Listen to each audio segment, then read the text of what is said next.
Hello, everybody.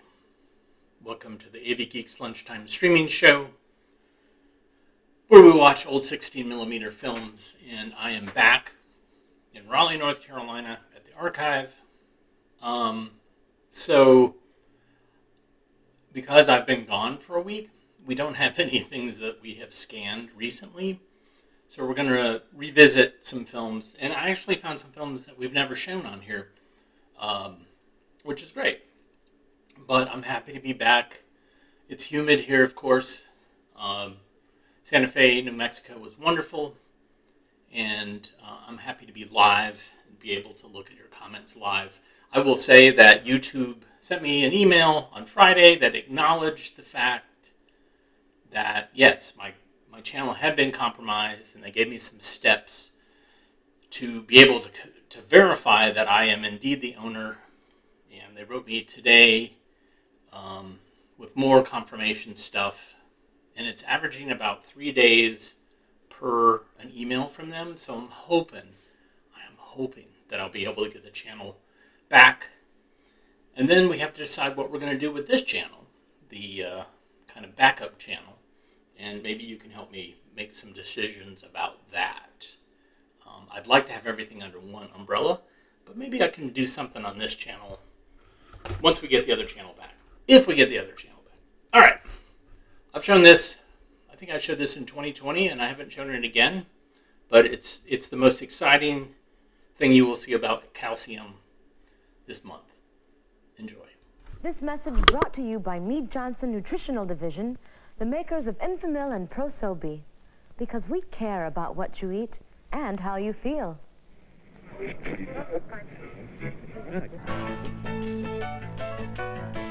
Energy, vitality, feeling good is no mystery. Just knowing what foods are good for me. For energy and vitality, eating right, bite after bite, keeps my body singing, senses tingling, I'm jumping high, feel electrified. There's nothing in the world that I can't try, 'cause I eat good, and I feel good.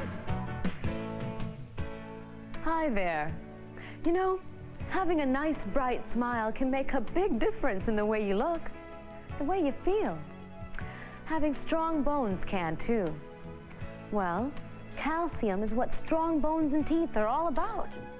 If you don't eat enough calcium, your bones can get brittle and weak.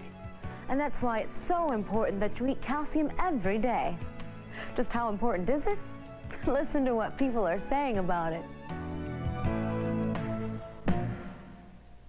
Calcium is #1 for your teeth and your skeleton. Want strong bones, a real nice smile? Gotta make calcium part of your style. Who needs it? You need it. Who wants a body that looks kinda weak when you can have one dynamite physique? Gotta eat calcium, gotta get enough, 'cause it's the stuff that keeps folks tough. Who needs it? You need it. A kid that's 10, a senior citizen, a growing teen, or in between. Boy or girl, young or old, it's good for the body as a whole. Having a baby? Then don't say maybe, 'cause there's no doubt you gotta shout for calcium. It's #1. Who needs it? You need it. Keep smiling bright, keep growing right when you put calcium in your appetite. Listen to your body say, oh yeah, oh yeah, yeah, yeah, yeah. Just look at your body, say, oh wow, oh wow, wow, looking good now. So don't forget it at every meal, 'cause the better you eat, the better you feel. Say it loud, say it proud, spread the word, let it be heard that calcium is #1 for your teeth and your skeleton. Who needs it? You need it. Everybody needs calcium. Babies and young children whose bones and teeth are developing. Teenagers who seem to grow up all of a sudden. Pregnant women especially need calcium because their babies depend on them for all the calcium they need. Even adults need plenty of calcium, otherwise they'll end up all stooped over with brittle bones. Okay, so now the question is, how can you add calcium to your diet? Well, there are lots of answers to that question because there's lots of calcium-rich foods. Good for you. Yes, we are. It's true. All we want to do is give our calcium to you. You really need me. And me. And me. And there's more than just us three. Yogurt and cheese, try me and pudding, please. Cornbread and greens, chili with dried beans. Kale is good for you, and bok choy too. For you. Ravioli and lasagna, spaghetti enchiladas. Getting calcium is easy if you make them cheesy. Shake me up, Bake us up, do what we do, and let's give our calcium to you. Ooh, ooh. You need us so, yeah, every day. We'll help you grow in every way. If you want to live life to the maximum, you gotta have calcium. So no matter who you are, put us in your diet. Come on now, go ahead and try it. Just one bite, and you'll see. A 1, 2, 3, and we're good for you. Yes, we are, it's true. All we want to do is give our calcium to you. We're the ones, oh, it's true. For calcium, oh, yeah.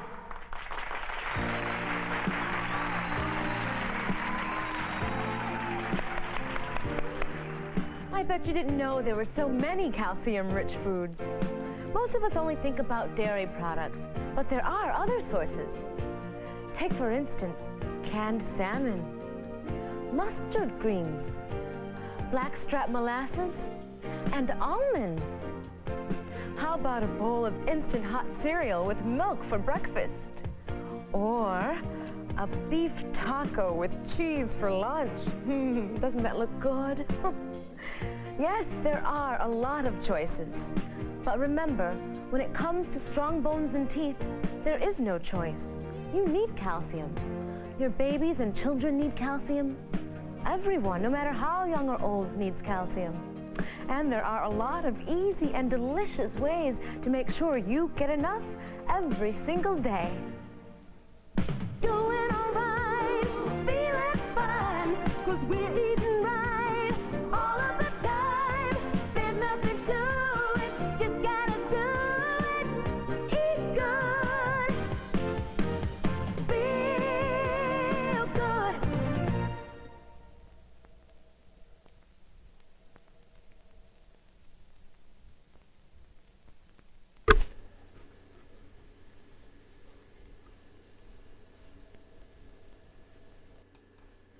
Any of those costumes, I would gladly be buried in. They're so good. That pizza costume, where they're dancing the icebox. I love that scene so much, so much. All right, this is a Czech film. Might get us in trouble. We'll see. I mean, what's the worst thing that YouTube could do to me? What's the worst? All right, this is called Dog's Dream. Enjoy.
Okay, and so going through this one hard drive I have of like things that were on CD or DVDs that I sold over the years, I found some other films that we haven't shown. This one was from the excruciating 1980s DVD compilation, which Calcium was also from. We've shown Calcium before, but man, every chance I get to show that film, I love it. All right, so this one also features somebody in a costume. Maybe that was the thing to do in the 80s. Enjoy.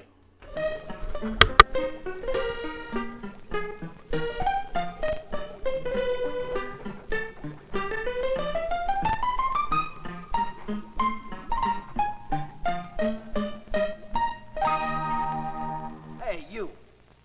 Yeah, I'm talking to you. This ain't a movie about her. Nah, it's a movie about me. You wanna see me? You gotta get in close. I'm microscopic. Yeah, right down here on her dirty, sweaty fingers. Hey! You found me. Congrats. Who am I, you ask? I'm a germ, you bubble brain. What do you think? Hey, how do you like my digs? Pretty nice, ain't it? They call this a sweat gland. Nice and warm and wet. But you can find me and my whole family growing almost anywhere that's dirty. Yeah, you take my cousin Babyface, for instance. Now there's a real crumb bump for you. He was born and raised in the dirtiest, sweatiest, filthiest kitchen you ever saw. I mean, Babyface took one look around a joint and he fell in love.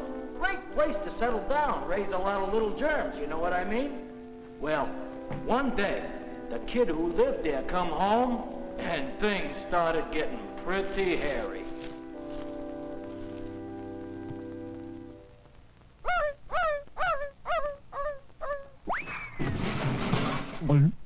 I say, old boy, it appears you handled that bread without first washing your hands. Then you had the bad judgment to place the poor wretch on this filthy counter. What's going on here? Germs are going on your food and then into your mouth. Might make you sick, old chum. By the way, isn't this your week to keep the kitchen clean? Well, yeah, but... But you'd rather eat germ sandwiches than do a little cleaning up first? Shame. I don't care what you say, but I'm making myself a sandwich because I'm hungry.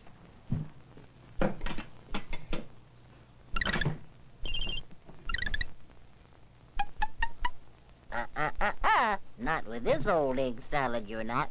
I should have been put in the refrigerator long ago. Now, I've gone bad. I got germs growing on me. I'm going to end it all. Goodbye, cruel world. Gosh, all that egg salad going to waste. Ah, a pity. I suggest you remember to keep food in the refrigerator, particularly perishable things like meat, milk, cheese, and eggs. I say, and look at this dreadfully messy counter. Yuck! And this greasy stove. And this.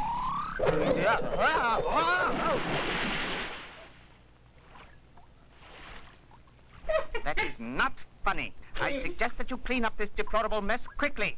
Your mother will be home any minute now. That's right. Oh, no! I say, let's all pitch in and help. All right!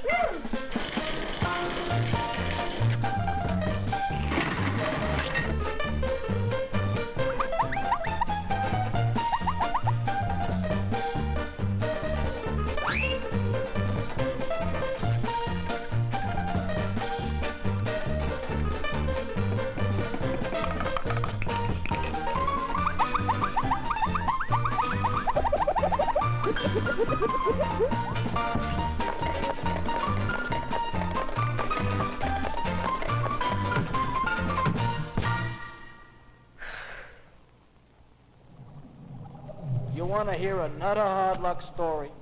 Let me tell you about my brother-in-law, Leroy. You see, believe it or not, he was born and raised in some kid's sweaty sock. See, there was this girl, and luckily she hardly ever changed her socks or took a shower. So Leroy's family settled in and started spreading all over the place. The kid's room was a real pig pen. For Leroy, it was paradise. But then, things started going terrible again. Nancy! Nancy! Nancy! Nancy, time to get up. We've got something to talk to you about. What? Who said that? What's going on? Actually, nothing's going on. Not one bit of clothing. Not until you send us through the laundry. You keep wearing us day after day. Don't you know that socks and underwear should be changed at least every day or two? I didn't think anyone even noticed. Oh.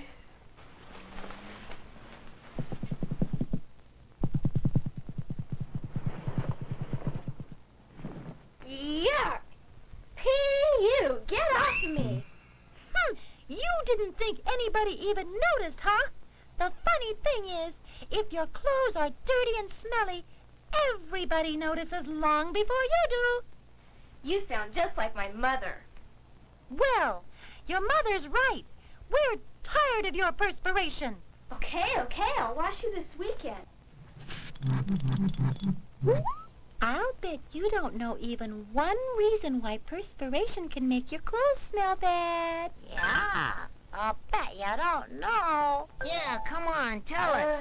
It's just, well... We can tell you. Germs! Huh? From the perspiration? She didn't hear us. Once again, everybody. Germs! Okay, I heard you. So, do you promise to change us every day or two? All right, if you're going to gang up on me. Oh, hey, I'm part of the gang, too. I need to be changed every week. Oh, come on, I don't have time.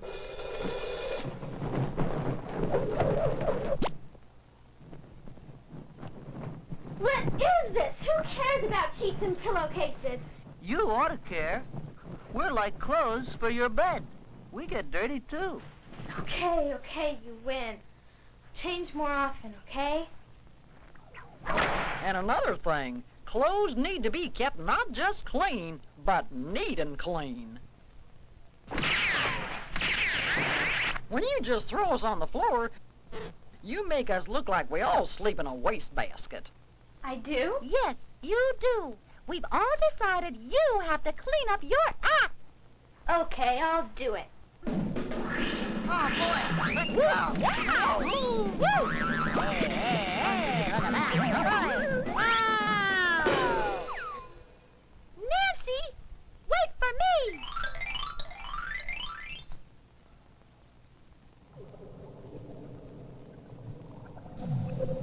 Oh, poor Leroy. Didn't stand a chance. All that hot water and soap hit him and he went down like the Titanic.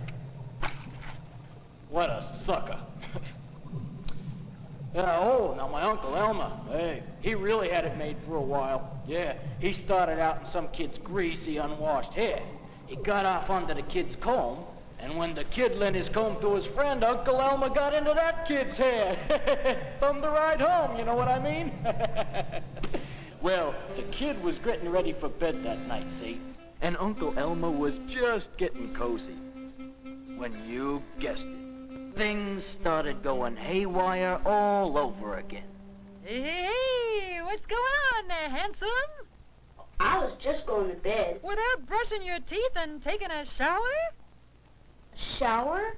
Oh, I'm not that dirty. Huh, not that dirty. You haven't showered for nearly a week. Okay, I'll go take a shower tomorrow. Gotta go now. Bye.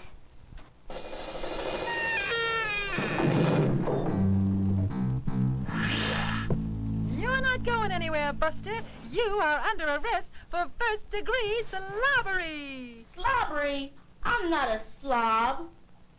a slob. Do you hear that, folks? The rude dude here thinks he's Mr. Clean. I'm clean enough.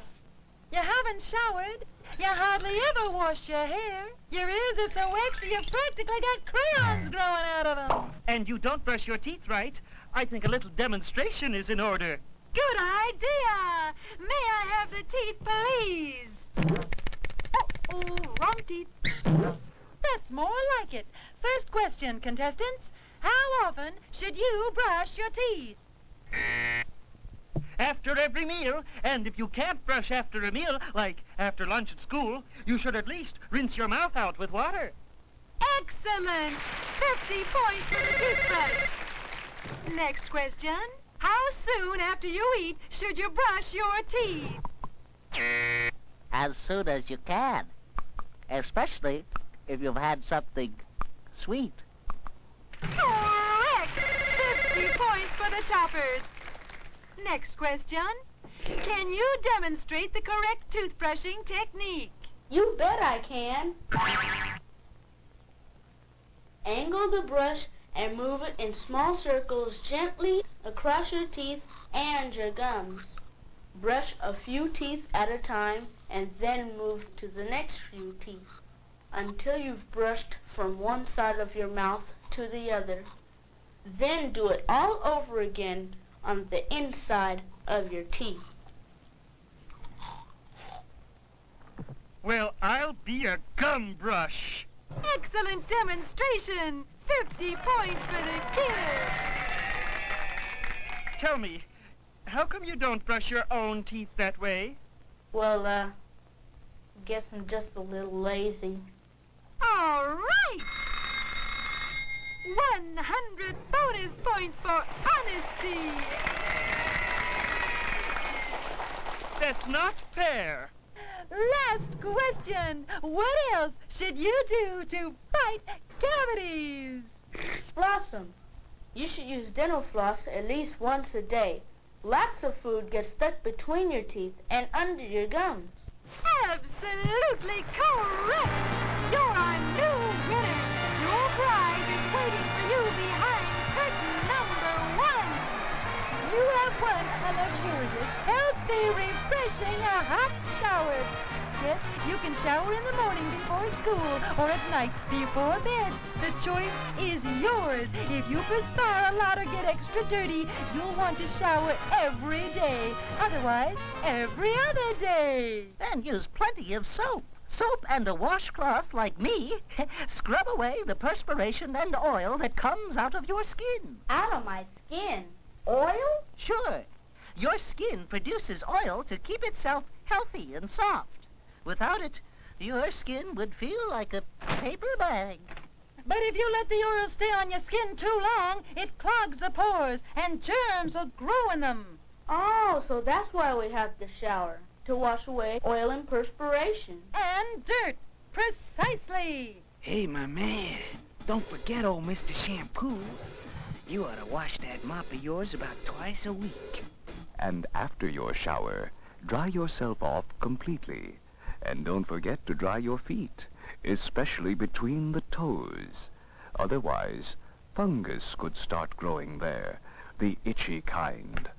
Athlete's foot. Did somebody say athlete's foot? My specialty. Nobody's nice enough to change me or even hang me up to dry. That's why I've got fungus growing all over me. Fungus? That's disgusting. You said it. This whole bathroom is a germ and fungus farm. You and your family have got to keep it a lot cleaner. And let's start the cleaning with you. Into the shower you go.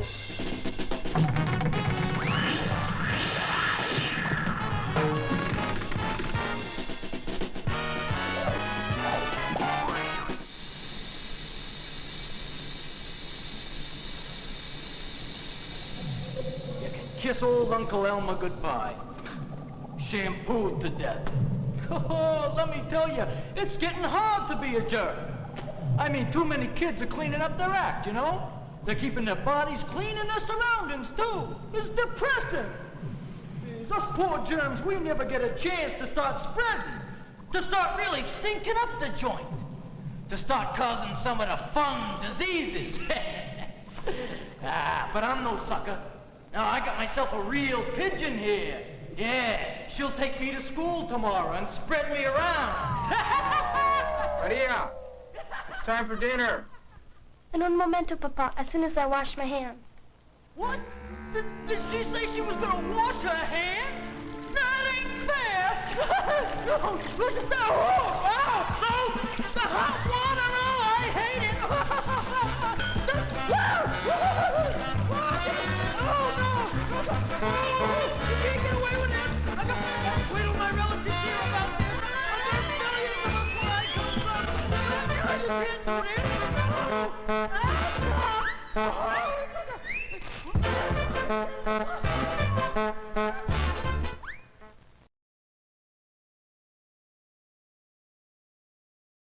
So S.S. Wilson, who did the animation, also animated Recorded Live, and I might try to dig that one up.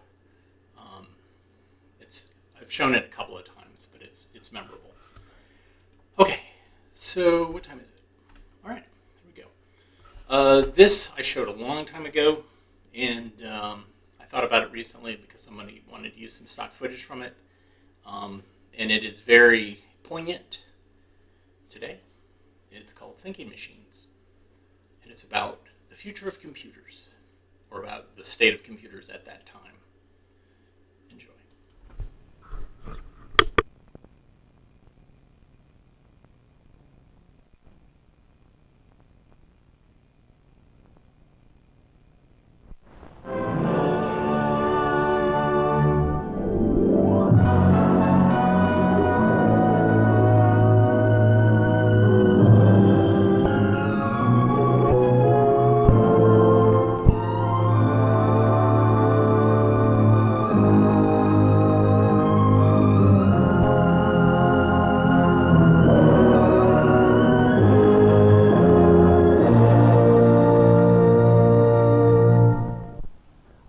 Are being rapidly changed by the development of large computing machines. Used in business, industry, defense, to automate factories, and to perform scientific calculations. They can do arithmetic and straightforward mathematical computations with incredible speed. As a consequence, they can carry out calculations much too complex for a human being. They can do simple logic, and when given facts, can make elementary decisions. In this respect, they can already be said to replace the human brain. The question that arises is, how far can this process go? To what extent can the human brain be replaced by a collection of vacuum tubes and transistors? Man's progress is largely a consequence of his wonderful, restless, imaginative brain, his ability to think intelligently in coping with the problems of his environment. The question is, what is the nature of the thought process? What is it that enters into what we mean by thinking, by ideas, by imagination? If we can identify these processes, perhaps they can be built into machines. We haven't gotten very far yet, but in the short time that concentrated development on so-called thinking machines has been underway, enormous progress has been made. In this issue of Horizons of Science, we will see some of the researchers who are working on the problem using a variety of approaches of making machines duplicate the brain in the long run to make intelligent thinking machines. Mathematician Claude E. Shannon of the Massachusetts Institute of Technology designed this electronic maze not to prove any special point, but mostly for fun. It happens to show, however, one way in which a machine learns and acts on what it has learned. The movable walls of the maze can be arranged to make millions of different patterns through which the artificial mouse must travel to reach its goal, an artificial piece of cheese. To find its way through the pattern, the mouse proceeds, as we would, by by trial and error. When it makes contact with the wall of the maze and discovers it cannot go straight ahead, it turns and keeps on turning till it has found its way again. It explores each step of the way with its copper whiskers.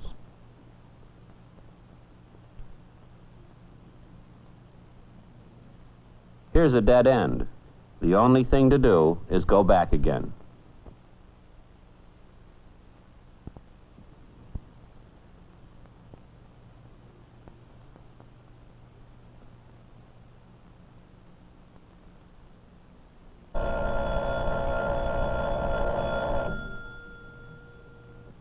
Having been through the maze just once, the mechanical mouse is able to remember the correct path.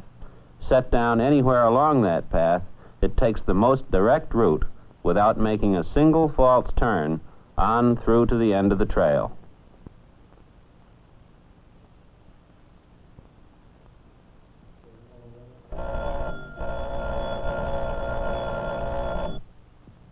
If Dr. Shannon puts the mouse down in a new part of the maze, one it has not traveled before, it again resorts to trial and error.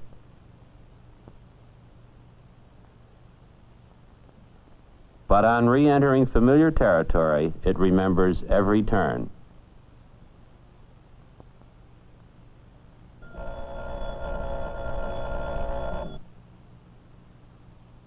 Now the maze is changed again, near its very end.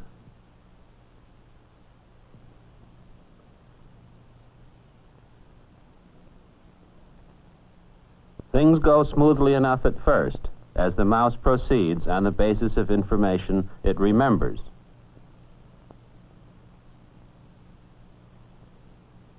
Now it's running into trouble.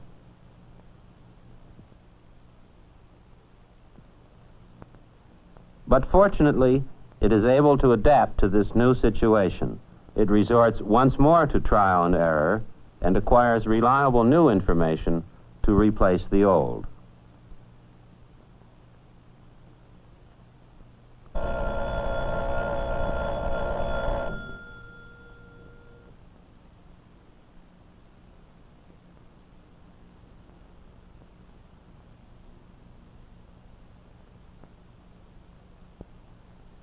But sometimes there's a problem without a solution.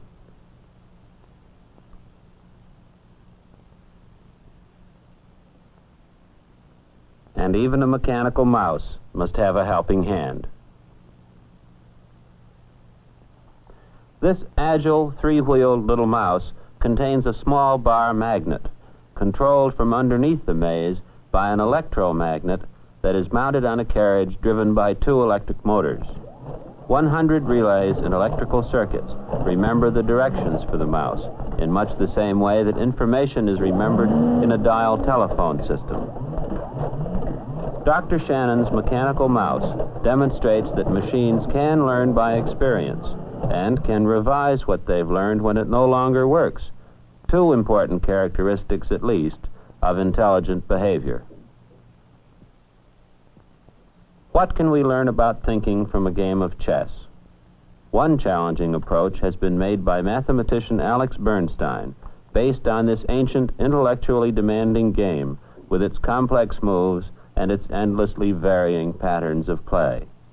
If chess had been played at the rate of 1 million games a second since the beginning of recorded time, only a small fraction of all the possible games would yet have been played. No human being can play a perfect game of chess, and neither can any conceivable machine. To find out how good a game of chess a machine might play, Mr. Bernstein and his collaborators prepared a chess-playing program for the IBM 704, a digital computer that has performed 1 billion calculations in a single day in computing the orbit of an artificial satellite. The chess-playing program is given to the 704 on a reel of magnetic tape. On the chessboard itself, the moves are made by Mr. Bernstein for both players.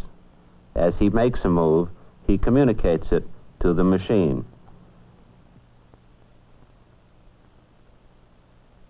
The machine prints out the position of all the pieces, its own and its opponent's, to correspond with the chessboard on every move.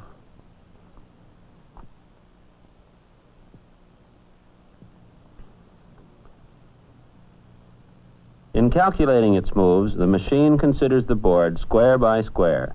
Is the square occupied? By whose man? Is it under attack? Can it be defended?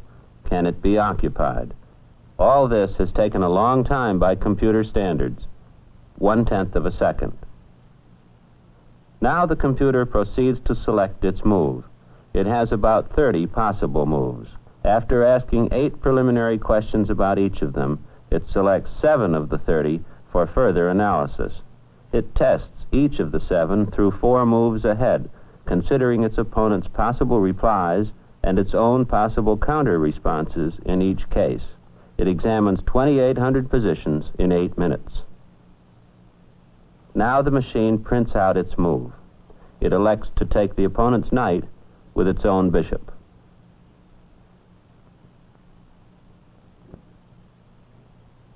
Mr. Bernstein takes the machine's bishop with his queen.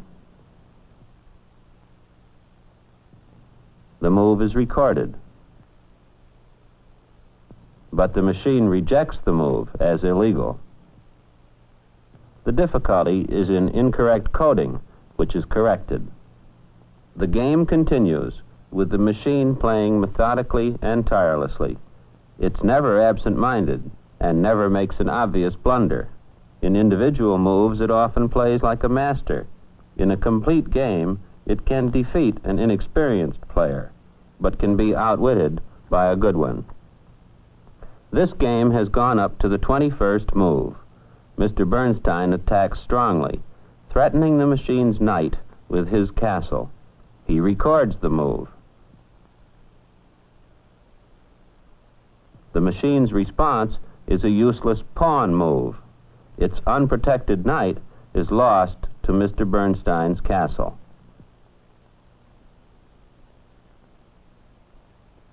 The machine recognizes its position as hopeless and resigns. After losing a game, the machine will still make the same moves again and lose in the same way. Someday, though not soon, Mr. Bernstein feels, a program may be designed that will enable the computer to profit by its own mistakes and improve its chess game on the basis of its experience against human opponents.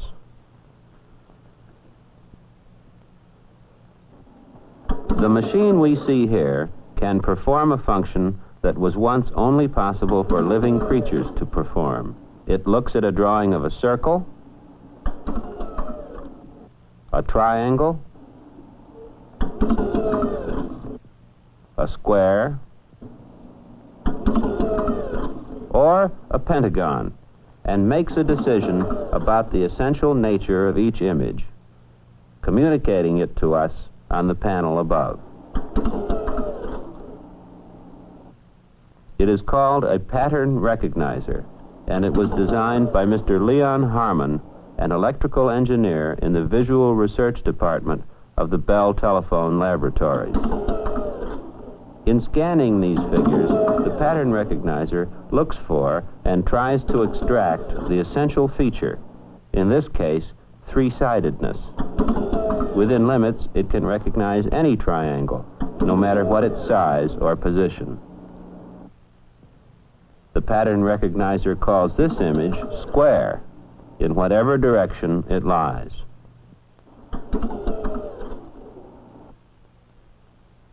Whether it is large or small, the figure is still properly identified as a square.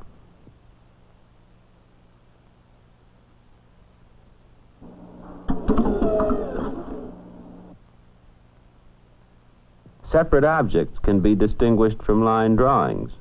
The machine can recognize that 3 distinct objects have been presented rather than a 3-sided figure, or 4 objects. The same thing is true of 5 objects, or 6. Pattern recognizers have a definitely useful purpose. We might one day have systems to read handwriting, detect certain cells under a microscope, or recognize individual human faces. Can we expand our notions about intelligence to include machines? There is no simple yes or no answer. Mr. Harmon states his point of view.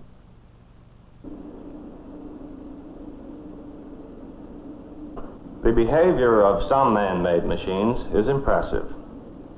Computers and other devices recognize patterns, learn by trial and error, process speech and visual information in very useful ways, and play abstract games like chess. They perform elaborate computations, make decisions, store and handle vast amounts of information, simulate almost any other machine, even design other machines. But they can only do as they are told, executing complicated instructions carefully planned for them. They have no imagination.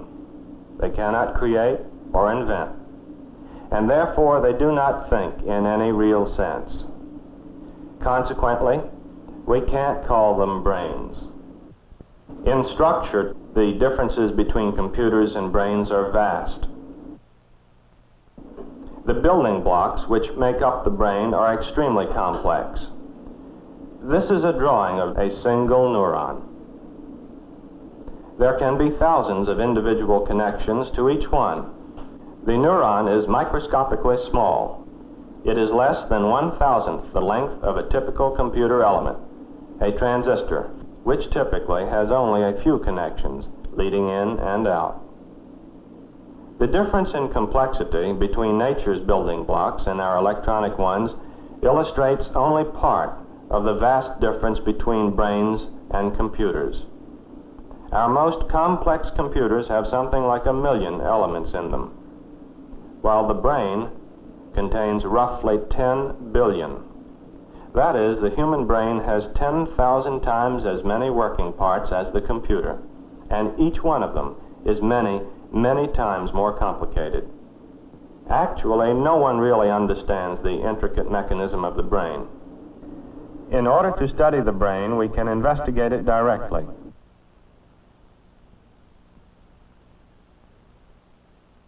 However, we can also work with models in order to test our ideas of how the brain may function.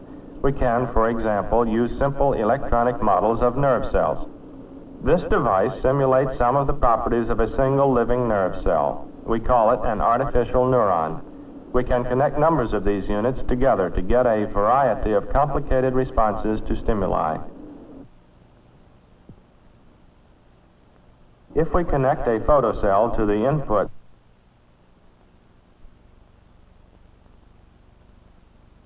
a series of pulses is generated somewhat like those that are found in the visual system and brain of living creatures. Increase the illumination and the frequency of pulsing increases. Decrease the illumination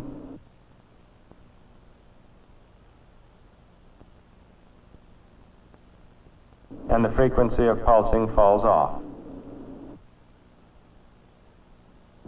By carefully arranging and extending such simple models as this, it may be possible to gain more knowledge about how information is processed by living systems.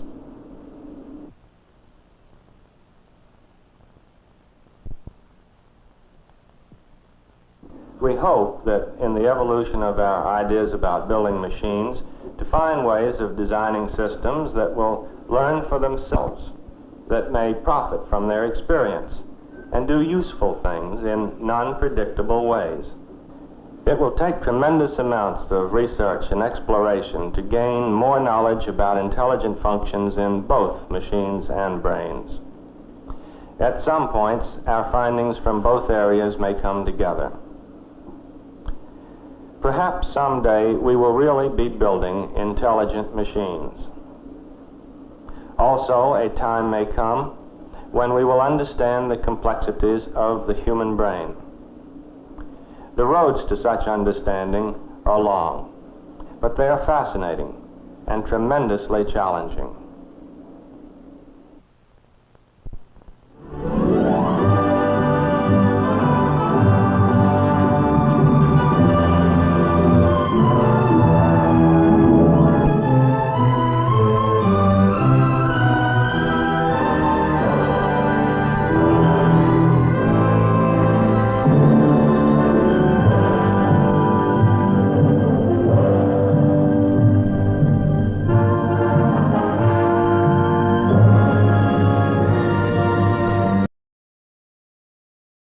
So I don't know if you noticed the copyright at the end.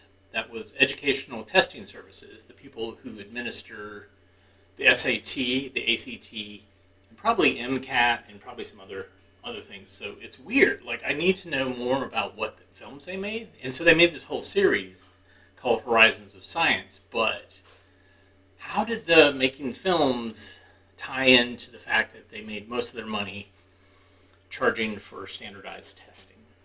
How did that work? Anyhow, okay. Got one more film to go. And I haven't shown this in quite a while. This is Shoplifting. You pay for it. Enjoy.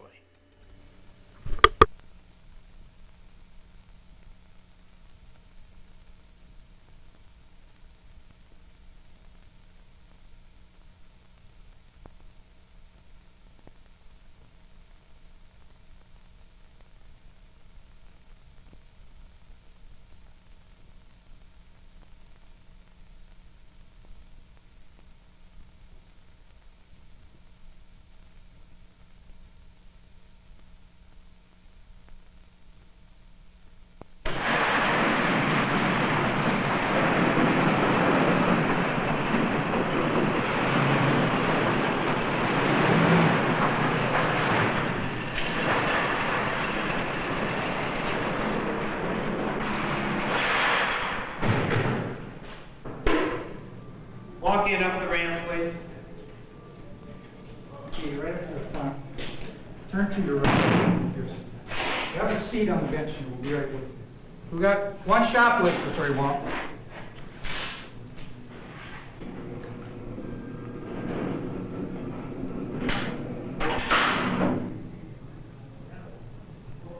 Shoplifters in this country are stealing enormous amounts of merchandise.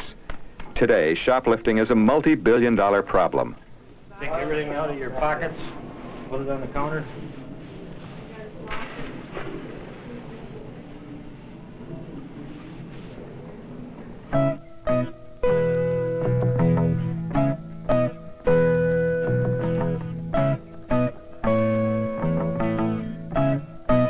There are substantial differences between modern-day shoplifting and merchandise theft of days gone by.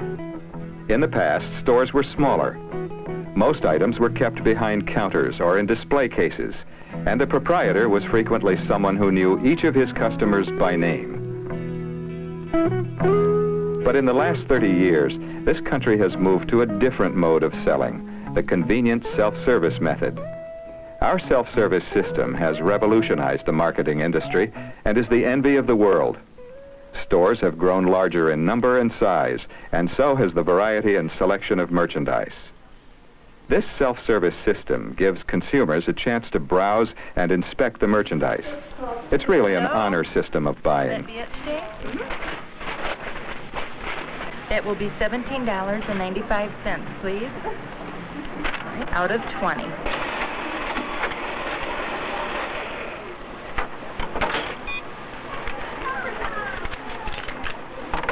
$17.98, 18, and 2 are 20. Thank you. However beneficial self-service has become, it's not perfect.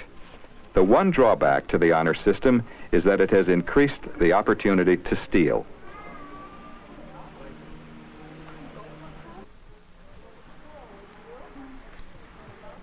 It has recently been discovered that shoplifting has addictive potential, and an estimated 50% of these people who are stealing have a shoplifting habit. 8 to the China department, please. 8 to China department.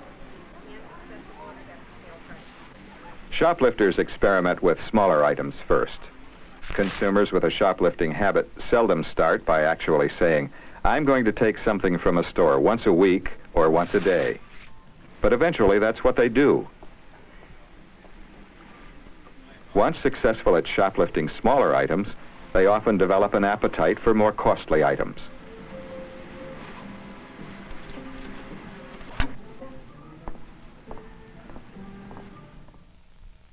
A shoplifter can be anyone. Families and employees do not notice any unusual behavior. It's a quiet habit without any visible symptoms. Most department stores earn 3 to 5 cents on each dollar's worth of merchandise they sell, while most supermarkets, like this one, earn 1 cent on the dollar. This package of steak sells for $6 in this store. This store must sell almost $600 worth of food to make up for the theft of this one $6 package of steak. That's 99 $6 steaks. The earnings from these 99 will go to pay for the one package this man has stolen. A relatively small number of customers stealing from a store like this every day can put an establishment out of business. Shoplifting is not only a merchant's problem, but it is also a social problem affecting families, the cost of living, wages, and jobs. The escalating retail business failure rate is due partly to today's highly inflationary economy. That's true. But many experts are now linking most of those business failures to inventory shrinkage, losses due to shoplifting. Losses are so high, retailers can no longer absorb all the cost, and so some of it is passed on to the consumer. Today, 5 to 7 cents of every consumer dollar spent in a retail store goes to cover the cost of shoplifting. If she spends $50 a week on groceries, the price she pays for shoplifting will cost her anywhere from $130 to $182 a year. And remember, a family's yearly budget also includes clothing, drugstore goods, and hundreds of other items also affected by shoplifting. 3842. 1, 50, 65, and 68. Thank you. Okay, we need to go over these figures right here and come up with a cumulative total. All right, that's no Okay? problem. Yeah. Can I see it for a minute? You sure can. Be right back. Because of this multi-billion-dollar problem, the merchants fighting for their right to stay in business are turning to more effective security measures. Their employees are now trained to watch the shopping habits of people. And there are other personnel trained in store security in addition to guards and regular employees. These are people posing as ordinary shoppers who are really spotters. They carry two-way radios to alert management of shoplifting activity. Boxes, I guess, down. Fisheye mirrors are a familiar type of security device, as well as two-way mirrors. While they appear to shoppers as ordinary mirrors, security people watch from behind. Of the more sophisticated type security device is the electronic surveillance camera. Security personnel can watch shoplifting activity from a back room. Many stores are now using electronic tags to prevent shoplifting. Some tags are rather large and they serve as a warning not to shoplift. Other tags are very small and may be hidden on the merchandise. If the tag is not removed, then an alarm sounds when the merchandise is carried past the electronic sensor at the front door.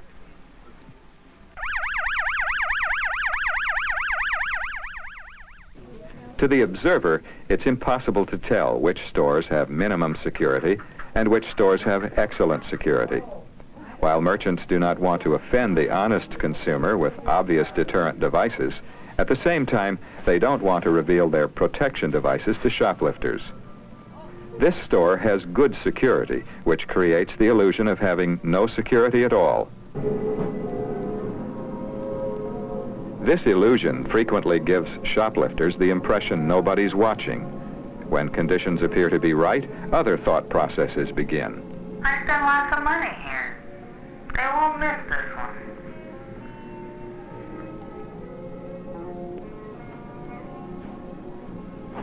Lots of people do it.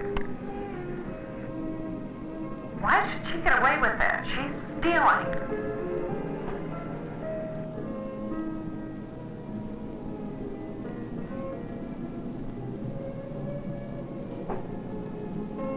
Ma'am, may I help you?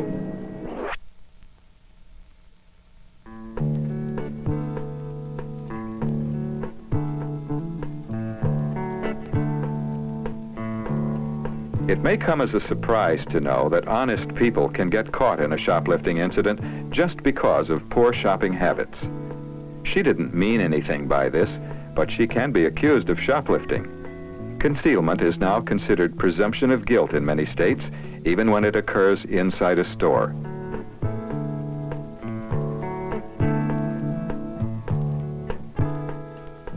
Price tag switching, like switching contents in boxes, is out-and-out stealing. This man runs the risk of being apprehended. Do you want to buy these? Yeah, I'll take these. Oh, I'm sorry, sir. These seem to have the wrong price on them. Oh, well, that's what they were marked. If that isn't what they cost, then I don't really want them. Thanks. Okay.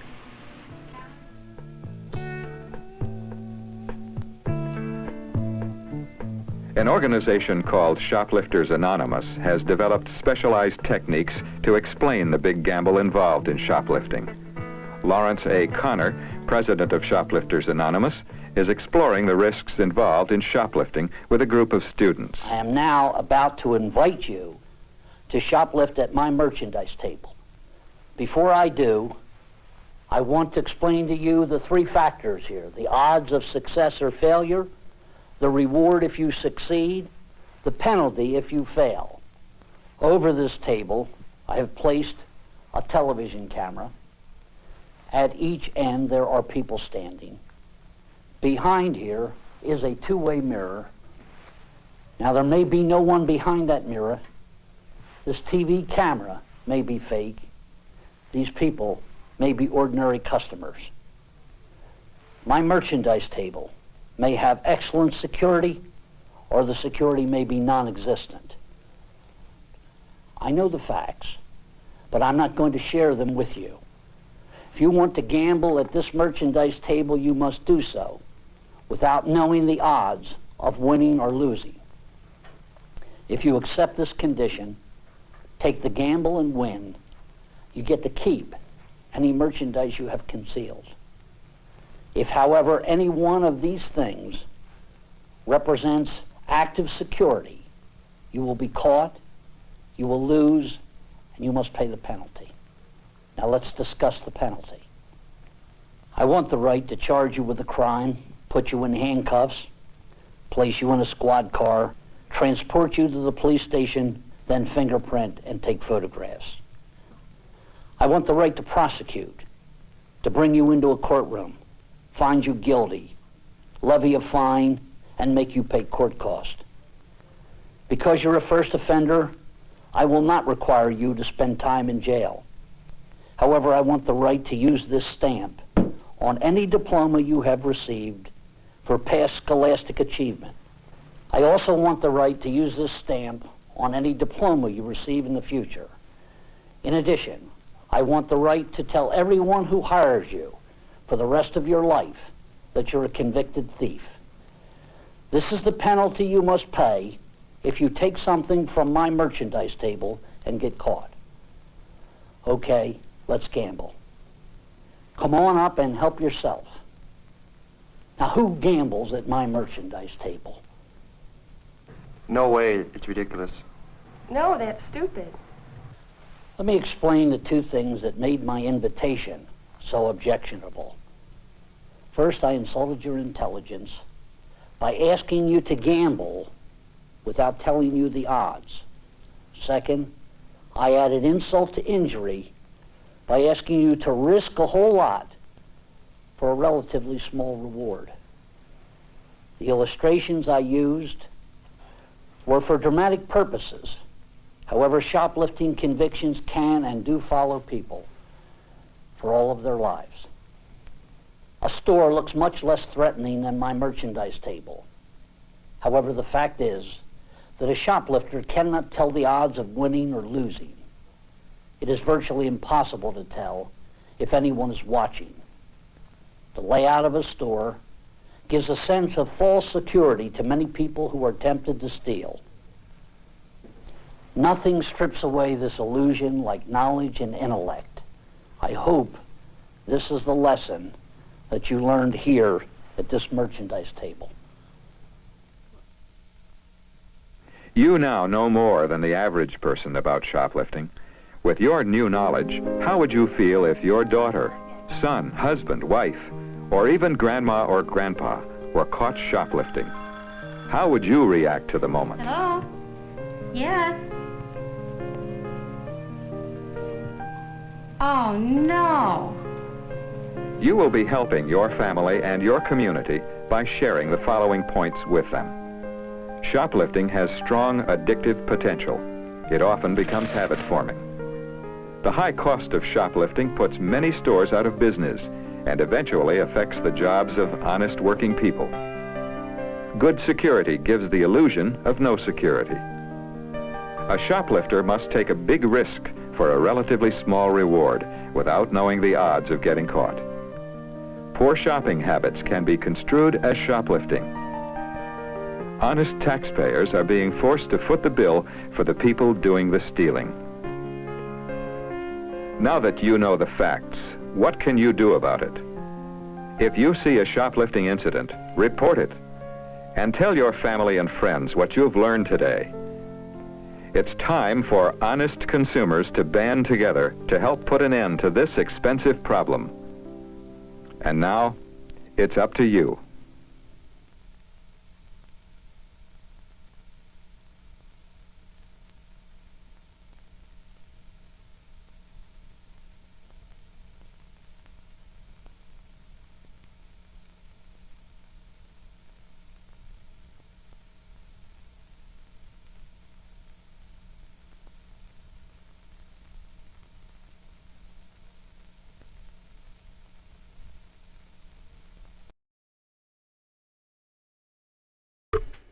So there's a Shoplifters Anonymous International. I wonder if they still have a 12-step program like AA and the other anonymous organizations. Thanks for watching today. It was great reading your comments and doing this live. And right now, I think I'll be doing this the rest of the week. I was going to tentatively teach a class in Wilmington on Thursday, but I think that got postponed. But yeah. Anyways, I'll see you live tomorrow. Thanks so much for your support, your continued support, and hopefully we will have good news soon. Fingers crossed. Fingers crossed. Thanks so much. If you like what you saw, there is no super thanks for this channel. You can support us by going to Patreon, buying us some coffee, or going to Venmo, sending us some cash so we can pay. Oh, I didn't say this. We got down to 5 storage units. So we got rid of 2 on the last Friday that it was before my trip. So we're down to 5. And I'm working on making it 4. Probably will take a little while because there's a lot of stuff in that one, and that one's the most expensive. So I'm hoping. But yes, we will see you tomorrow. Everybody take care.